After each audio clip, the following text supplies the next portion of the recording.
नमस्कार, मैं हूं सुशांत सिन्हा। इंसाफ के मंदिर में देर भले हो जाए, अंधेर नहीं होती। 35 सालों बाद ही सही, एक राजा को इंसाफ मिल गया। वो राजा जिसने अपनी शाही जीप से मुख्यमंत्री का हेलीकॉप्टर हिला दिया था, जिसने अपनी गाड़ी से मुख्यमंत्री का मंच उखाड़ दिया था। इस राजा का फर्जी एनकाउंटर कर दिया गया था। देश की सबसे बड़ी जांच एजेंसी सीबीआई सालों साल इस मामले की जांच में जुटी रही, और इस बीच कई जज बदल गए, वकील बदल गए, लेकिन फैसला रुका रहा। कौन था वो राजा और कैसे उसका फर्जी एनकाउंटर किया गया था, जिसके बाद एक मुख्यमंत्री की गद्दी तक छिन गई थी? इस रिपोर्ट में देखिए।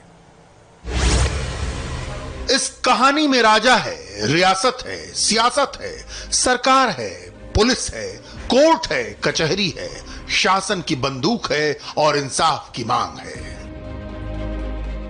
कहानी में रहस्य है, रोमांच भी, किरदारों की ढेर है और तारीखों का अंबार है। तारीख पे तारीख वाली अदालत में 1700 तारीखें पड़ी। मुकदमा सुनने वाले 20 जजों का तबादला हुआ। केस में 23 वकील बदल गए। कई गवाहों की डेथ हो गई। केस पर 15 करोड़ का खर्च हुआ और 35 साल बाद कोर्ट का फैसला आया।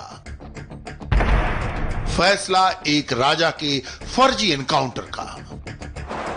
आज 35 साल में इनको न्याय मिला है हम लोगों को, और जो इनको लाइफ इम्प्रिजमेंट हुआ है तो हमको भी खुशी है कि न्याय मिला है आफ्टर सम।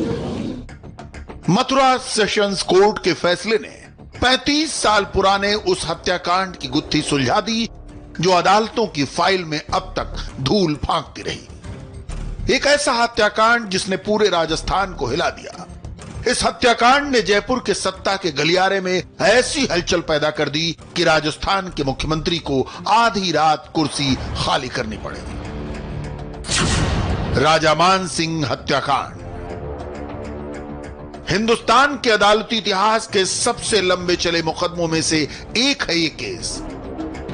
फैसला सुनाते हुए कोर्ट ने 11 पुलिस वालों को आजीवन कारावास की सजा सुनाई है। 302 में 11 लोगों को आजीवन कारावास की सजा सुनाई गई है। 149 में 6 माह की, 148 में 2 वर्ष की और 10,000 रुपये जुर्माना किया गया है।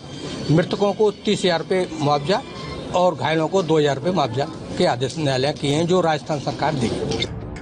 राजा मान सिंह हत्याकांड को समझने के लिए आपको 35 साल पीछे जाना होगा, जब भरतपुर रियासत के आखिरी राजा प्रजंत सिंह के छोटे भाई राजा मान सिंह का दबदबा कायम था। आर्मी में सेकंड लेफ्टिनेंट की पोस्ट को अलविदा कह के राजा मान सिंह ने सियासत का रुख किया। 7 बार निर्दलीय विधायक चुने गए, लेकिन इलाके में इसी राजनीतिक धाक और जनता के बीच लोकप्रियता की बलि चढ़ गए राजा मान सिंह, जिनकी हत्या ने राजस्थान के राजनीतिक इतिहास पर कलंक का ऐसा धब्बा चस्पा कर दिया जिसकी गूंज अब भी सुनी जा रही है। वो तारीख थी 20 फरवरी 1985। राजस्थान विधानसभा चुनाव का प्रचार चल रहा था। उत्साहित कांग्रेस कार्यकर्ताओं ने कई जगहों पर राजा मान सिंह के पोस्टर, बैनर और रियासत के झंडे फाड़ दिए।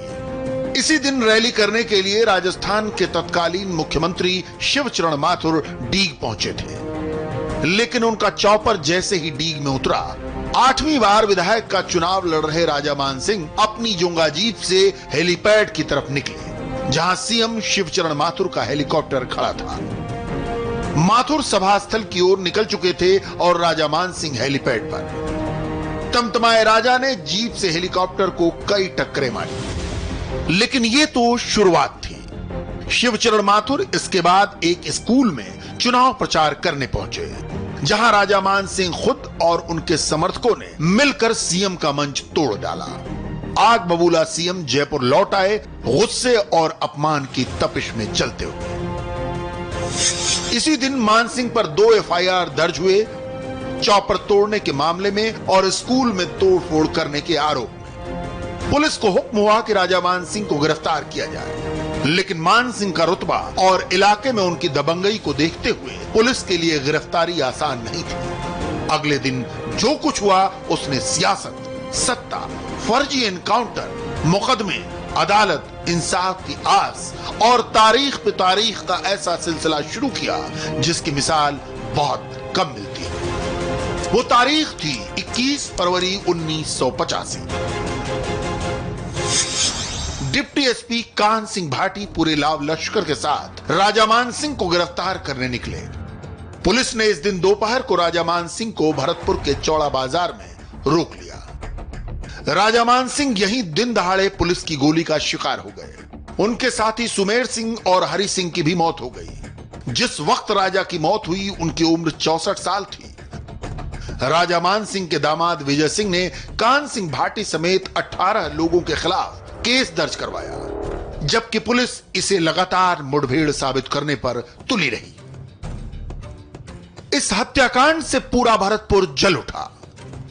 21 फरवरी की शाम को ही डीग के डीएम ने एडीएम को जांच का जिम्मा सौंपा। 22 फरवरी 1985। लेकिन फर्जी एनकाउंटर के खिलाफ राजामान सिंह के समर्थक संभाले नहीं संभल रहे थे। पुलिस को फ्लैग मार्च करना पड़ा और जब बात इससे भी नहीं बनी तो डीग में कर्फ्यू लगाना पड़ा। 23 फरवरी 1985। इस घटना के बाद पूरा भरतपुर जल उठा। इसकी तपिश मथुरा, आगरा और पूरे राजस्थान में महसूस की गई। देश के इतिहास में पहली बार ऐसा हुआ था कि किसी सिटिंग एमएलए का दिन दहाड़े एनकाउंटर किया गया। तत्कालीन मुख्यमंत्री शिवचरण माथुर पर आरोप लगे कि उनकी शह पर पुलिस ने राजा की हत्या की है। केंद्र तक बात पहुंची, माथुर को इस्तीफा देना पड़ा। हीरालाल देवपुरा को सीएम बनाया गया। 25 फरवरी 1985। इधर राजामान सिंह के एनकाउंटर की जांच कर एडीएम ने हाईकोर्ट के जज को रिपोर्ट सौंप दी, लेकिन लोग ये मांग करते रहे कि सीबीआई से जांच हो। उन्हें स्थानीय पुलिस की जांच पर भरोसा नहीं था। इस बीच मान सिंह हत्याकांड पर फॉरेंसिक रिपोर्ट आई कि गोली पुलिस की राइफल से नहीं निकली थी, लेकिन मान सिंह के लोगों ने कहा कि रिपोर्ट गलत है, सरकार पुलिस को बचा रही है। 4 मार्च 1985।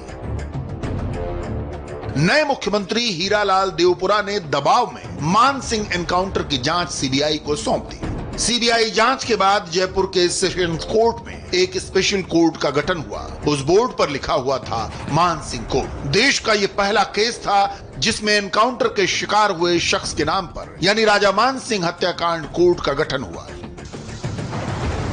कोर्ट के कटघरे तक गवाहों की आवाजाही शुरू हो गई। वकील बहस करते, जज मुकदमा सुनते और देश की सबसे बड़ी जांच एजेंसी सीबीआई सबूतों की तलाश करती रही। इधर कैलेंडर की तारीखें बदलती रहीं और 4 साल बाद राजा मान सिंह की बेटी कृष्णेंद्र कौर ने सुप्रीम कोर्ट में केस को ट्रांसफर करने की याचिका दायर की। अपील में कहा गया कि राजस्थान में सत्ता और सियासी चालों से केस प्रभावित हो रहा है। सुप्रीम कोर्ट ने बात मान ली और 10 जनवरी 1990 राजा मान सिंह मुठभेड़ केस उत्तर प्रदेश की मथुरा कोर्ट में शिफ्ट हो गया। ये मुकदमा जयपुर में चला और जब इनकी सुनवाई सही नहीं हुई तो हमने इस सुप्रीम कोर्ट में जाके उनके तहत से हमने ये मथुरा शिफ्ट किया। मथुरा में तब शिफ्ट किया हमने तो हमारे वहाँ पे सुनवाई होने लगी।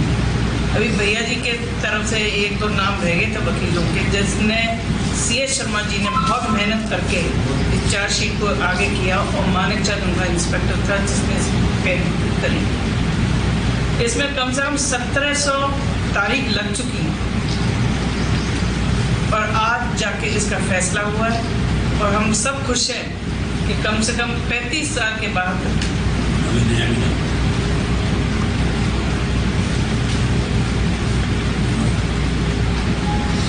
हम लोगों को न्याय मिला।